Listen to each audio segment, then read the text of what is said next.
જોઈ રહ્યા છો નિર્ભય ન્યૂઝ અને હું છું આપની સાથે રીતે અત્યારે જે રીતે ખેડૂતો અત્યારે ટ્રેક્ટર રેલીનું આયોજન જે રીતે ગાંધીનગર સુધી કરવાના છે, મોટી સંખ્યામાં ખેડૂતો અહીંયા ભેગા થઈ ગયા છે, કારણ કે જે રીતે વીજ લાઈન જેના થાંભલા ઉભા કરવામાં આવી રહ્યા છે, ખેડૂતોની એક જ માંગ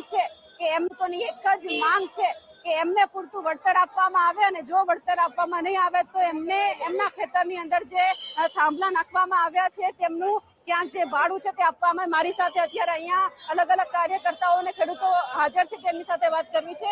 તમે અત્યારે ક્યાંથી આવો છો, જેતપર કે પછી કોણ? અમે ભાવનગર થી આવું છું અને વાસ્તવિક પરિસ્થિતિને ધ્યાનમાં રાખી વર્તમાન સરકાર જે ખેડૂતો ઉપર અન્યાય અને અત્યાચાર કરી રહી છે એમની આંખ ખોલવા માટે થઈ દરેક ભારતીય નાગરિકનો અધિકાર છે કે એનો મૂળભૂત હક અધિકાર મળે, એમ ખેડૂતનો પણ અધિકાર છે.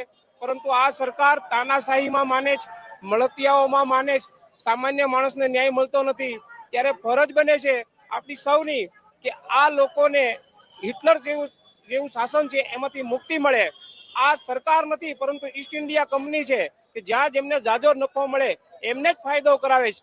આ જગતનો તાત એટલે ખેડૂત કહેવામાં આવે છે, પણ ખેડૂતોને મૂળભૂત હક અધિકારથી વંચિત રાખવાનું જો કોઈ કામ કરતું હોય તો આ ભારતીય જનતા પાર્ટીની સરકાર કરે છે. મોટી મોટી વાતો કરે છે પરંતુ કિસાનને ન્યાય મળતો નથી, એ નરી વાસ્તવિકતા છે. તો અમે કહેવા માંગીએ છીએ, હરિયાળી ક્રાંતિની વાતો કરો જ, પરંતુ હરિયાળી ક્રાંતિ તો રહેવા દીધી નથી. જ્યાં આવે ત્યાં એના મળતિયાઓને લાભ મળે ત્યાં એમને વ્યવસ્થા કરી દઈશ. ખરેખર ખેડૂતોના હિત માટે નિર્ણય લેવા જોઈએ, પરંતુ આ સરકાર ખેડૂત વિરોધી સરકાર છે. આ હિટલરશાહી શાસનનો અંત લાવવા માટે થઈ, એની આંખ ખોલવા માટે થઈ અને મેં આવેદન પત્ર આપીએ છીએ.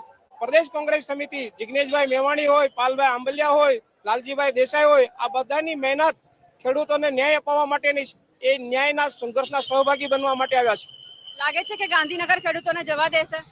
આ હિટલરશાહી શાસન છે, જે અવાજ ઉઠાવે છે એનો અવાજ દબાવે છે. તો હું કહેવા માંગુ છું કે ખરેખર જો તમે લોકશાહીમાં માનતા હો તો અમારી ન્યાયની રજૂઆત છે અમને કરવા દેવા માટે સમય આપો. પરંતુ આ સરકાર ક્યારેય ખેડૂતોના હિતમાં કે ખેડૂતો માટેની અવાજ ઉઠાવ્યો નથી. એટલે આશા રાખીએ કે અમને ત્યાં સુધી પહોંચવા દે અને ન્યાય હક અધિકારના લડાઈમાં સહભાગી બનવા આપે. બિલકુલ, બીજા પણ છે. તમે ક્યાંથી આવો છો?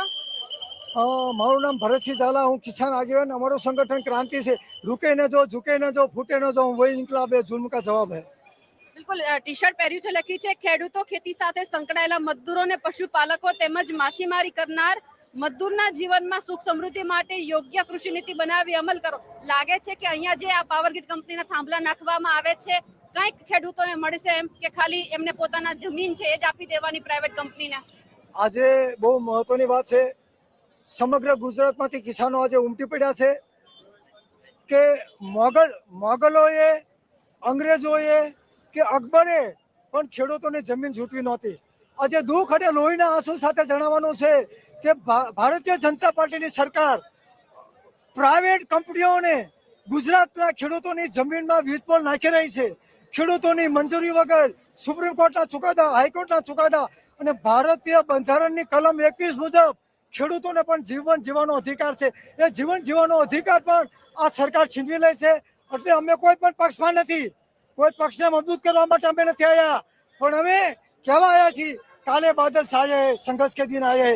ગુજરાત સરકાર વીજ પોલ દીઠ 2 કરોડ રૂપિયા રોકડા આપે, વાયરનું ભાડું બજાર કિંમતનું 6 ગણું આપે, ખેડૂતના દેવા નાબૂદ કરે. સ્વામિનાથન કમિશનની ભલામણ મુજબ કપાસના 20 કિલોનો 3500, મગફળીના 3500, ઘઉંના 2000, ડાંગરના 1600, બાજરીના 1200, મકાઈના 1500 એ ભાવ આપે. અને સાથે સાથે અમે એ પણ કહેવા આવે છીએ કે દેશમાં અને રાજ્યમાં ખેડૂતોના આપઘાત અટકાવવા કોઈ નીતિ નથી. તો મોદી સરકારને કહેવી છે કે રાજ્યના આત્મહત્યા કરેલા ખેડૂતની પત્નીઓ અને માતાઓને માન સન્માન જીવે એવી આર્થિક મદદ કરે. આ તમામ વાતે લઈને આજે ગુજરાતના ખેડૂતો ઉમટી પડ્યા છે. રૂકે ન જો, ઝુકે ન જો, દબે ન જો. સરકારને એમ હતું કે ખેડૂત આગેવાનોને ફોડી નાખી એટલે આંદોલન ઠપ થઈ જાય, એ વસ્તુ નથી દોસ્તો. સરકાર, આ દેશ મારો, તમારો ને આપણા સૌનો છે. ભારતીય બંધારણની કલમ 21 તો વાંચો. ખેડૂતોને હકે જીવવા દો, મહેનતનો રોટલો ખાવા દો, એ કહેવા માટે અમે આવ્યા છીએ. અમારે ગાંધીનગર નથી જોતું. અને સાથે પણ એ કહેવાની છે, કિસાન વિરોધી એ સરકાર નહીં ચલેગી, નહીં ચલેગી. આ જ ખેડૂતોએ ભાવનગરના મહારાજા ખેડૂતોને બળદ આપી દીધા હતા, ચોરીથી હતું. અને આ સરકાર ખેડૂતોનો ડેલા ચોરાવે છે, ડેલા તોડી નાખે છે. What meaning? કોની આઝાદી? ये आजादी झूठी है, लुटेरों को चांदी है, साथियों लूट को मिटाना है, इनकलाब लाना है. આ ઇન્કલાબી તાકાત છે વ્યવસ્થા પરિવર્તન માટે. ખેડૂતો ભગતસિંહનું સપનું શું હતું કે આ દેશના આર્થિક સંસાધનનો હિસ્સોનો ખેડૂતોને આપવામાં આવે. એના બદલે આજે ખેડૂતોની જમીન ઝૂંટવીને ખાનગી કંપનીઓને આપવામાં આવ્યા છે. કોની આઝાદી અને કોના ભોગે? એટલે વિકાસ આવક બમણી થઈ છે, પણ ખેડૂતને તો અડધા કરી નાખ્યા. અમારો જય જવાન જય કિસાન છે. અમે કોઈ પક્ષનું બેનર બાંધતા નથી. અને ખેડૂતોના હિતમાં, કિસાન હિત में बात करेगा वही देश में राज करेगा. કિસાન હિતમાં જો કોઈ રાજ નહીં કરે, કિસાન હિતની કોઈ વાત નહીં કરે, એ સરકાર બધી ગઈ છે. તખ્ત ગયા, તાજ ગયા, અને કઈ ગદ્દાર સરકાર ઉઠલી પડી. બીજા રાજ્યોમાં ખેડૂતો, ભારતીય જનતા પાર્ટીની સરકારે બીજા રાજ્યોમાં દેવા નાબૂદ કર્યા છે, તો ગુજરાત સરકાર ખેડૂતમાં દેવા નાબૂદ કેમ ન કરી શકે? ઉત્પાદનના ભાવ. અને પહેલો પ્રશ્ન અત્યારે એ છે કે વીજ પોલ કંપનીઓને હટાવો અને ગુજરાત બચાવો.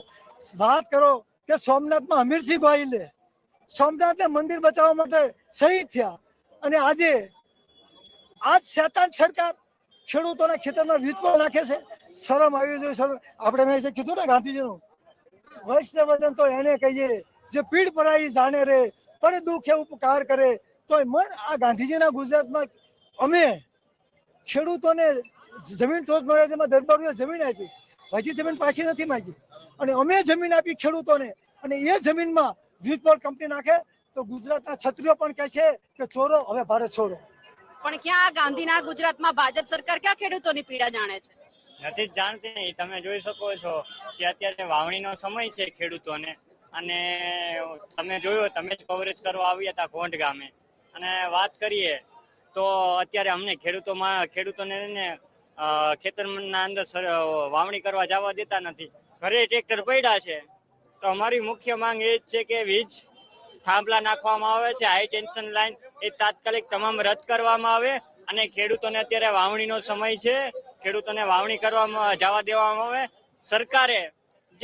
સરકારે પોલીસની આગળ રાખીને જે આ વીજ કંપનીની દાદાગીરી વધી ગઈ ને, એટલા માટે અમારે આ ગાંધીનગર ટ્રેક્ટર લઈને આવવું પડ્યું. નકર અમને ત્યાં વાવણી કરવા દીધી હોત ને તો આ ટ્રેક્ટર લઈને ગાંધીનગર ન આવે.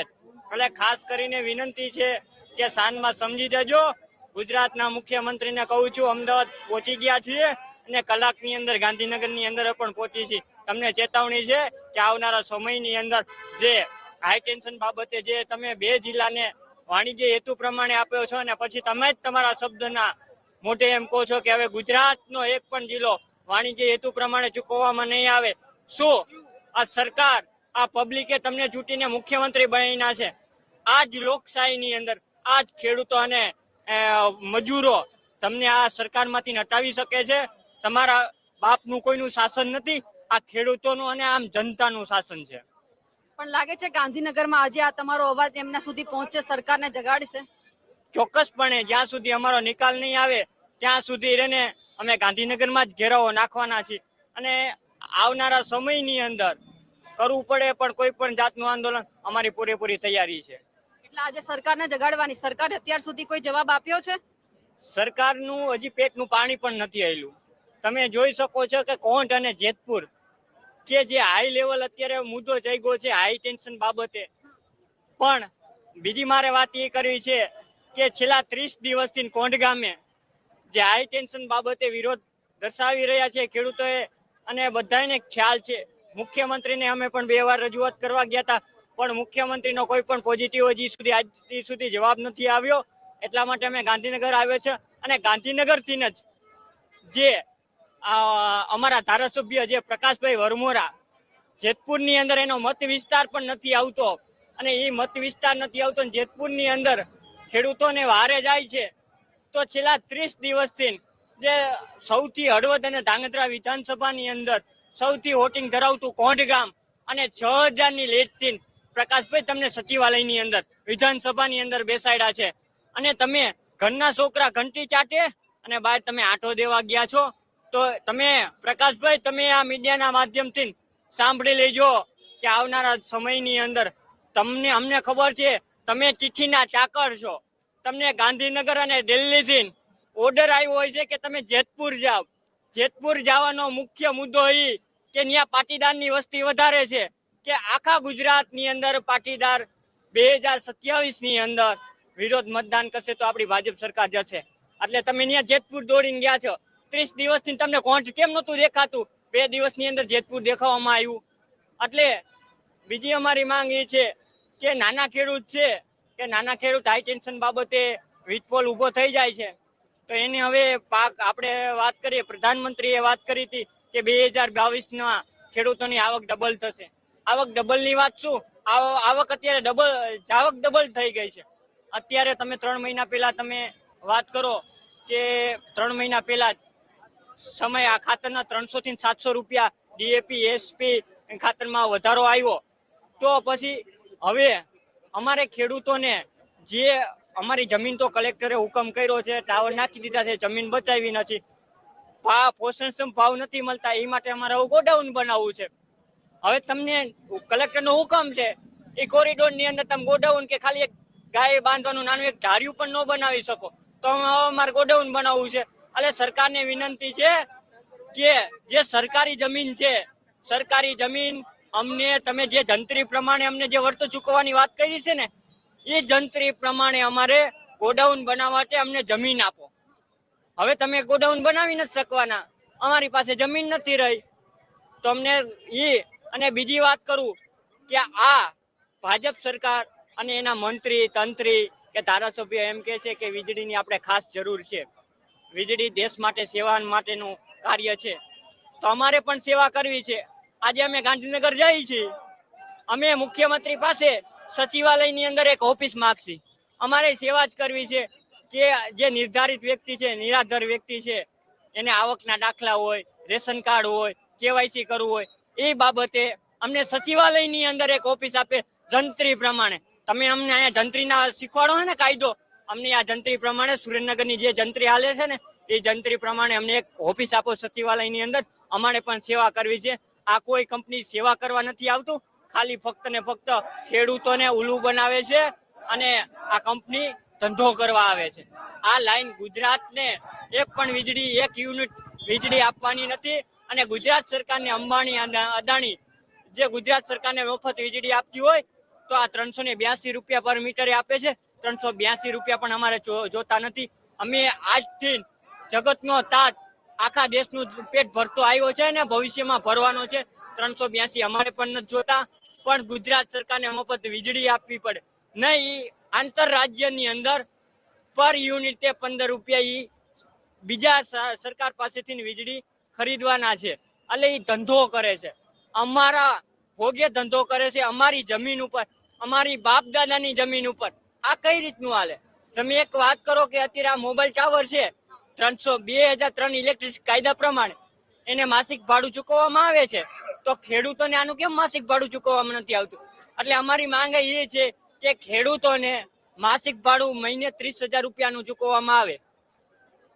પણ ક્યાં અત્યારે તો પોલીસનો કેવો જો હુકમી અત્યારે ખેડૂત ઉપર થઈ રહી છે, મહિલાઓને મારવામાં આવે છે, એને લઈને કોઈ કઈ બોલે છે? એની માટે કોઈ બોલતું નથી અને ધારાસભ્ય હોય કે મંત્રી હોય એ એમ કે છે કે સરકાર આના ઉપર વિચારણા કરે છે. હવે આ નહીં થાય તો અત્યાર લગીને તમે ક્યાં ગયા હતા? ક્યાં સુતા હતા ક્યાં? કે અત્યારે મહિલાને ઢસડી. અને બીજી વાત કરું કે આ સ્થાનિક સ્વરાજની ચૂંટણી ગઈ અને સૌથી વધુ સુરેન્દ્રનગર જિલ્લાની કે નહીં આખા ગુજરાતની વાત કરું ને, કોંઢ ગામે ભાજપને 5,000 ની લીડ આપી છે, 5100 ની લીડ આપી હતી ભાજપને. આ હાટું લીડ આપી હતી અમે? અમારા ખેડૂતોને લાઠીચાર્જ કરવા માટે તમને લીડ આપી હતી કે આ મહિલાને ધસડવા માટે લીડ આપી હતી? એટલે આવનારા સમયની અંદર જો તમે વેલા નહીં જાગો તો આવનારા સમયની અંદર 2027માં આનું પરિણામ ભોગવા તૈયાર રહેજો. જગતનો તાત અત્યારે રસ્તા ઉપર છે. ભાવનગર થી જ આવું છું. જે અત્યારે અમારા જે ખેડૂતો ભેગા થયા છે ખેડૂતને 35 વર્ષના શાસનમાં આ સરકાર કાયમ માટે રોડ ઉપર લાવતી રહે. ખેડૂતને ગમે ત્યાં ખાતર બિયારણની લાઈન, ડીઝલની લાઈન, કોરોનાની લાઈન, નોટબંધીની લાઈન, લાઇટની લાઈન. તો ખેડૂતને શા માટે હવે ખેડૂતો પાસે 5-5, 10-10 વીઘા જે જમીન બચી છે એ પણ અદાણી અંબાણી કુટુંબને આપી દેવી છે અને ખેડૂતને રોડ ઉપર લાવવા છે. તો આ કઈ અને આપણા સાહેબ એમ કે છે ખેડૂતને ડબલ આવક, ખેડૂતને ભિખારી બનાવી દીધા, ભિખારી. ખેડૂતને બાળકોને નોકરી નથી મળતી, પેપર ફૂટે છે. હવે નોકરી જાય ત્યાં ખેડૂતને ખાતર લેવા તો ખાતર મળતું, ડીઝલ ખેડ કરવી હોય તો ડીઝલ મળતું નથી. તો શેની માટે આ ખેડૂતની સરકાર 35 વર્ષથી એક થકી તમને મોત આપ્યા છે અને તમને ગાંધીનગર વહીવટ કરવા આ સરકાર વહીવટમાં પૂરેપૂરી નિષ્ફળ ગઈ છે. ગરીબ માણસો પર અત્યાચાર કરે છે, લેડીઝોને મારે છે અને કોઈ જાતનું આ સરકારમાં કોઈ ધ્યાન, આ નાના માણસોનું કોઈ ધ્યાન, આ અદાણી અંબાણીની જ સરકાર છે. આ પૈસા વાળાની સરકાર, ગરીબ માણસની સરકાર નથી. એટલે એની માટે અમે ખેડૂતો એક નક્કી કર્યું છે કે 2027માં જો સરકાર અમારું નમતું નહીં જોખે આજે તો 2027માં આ ખેડૂત જગ્યા તો દેવાના મરી જશું, પણ આ જગ્યા નહીં આપી, અમને ઉઠાવવાના મૂડમાં જ છીએ અમે.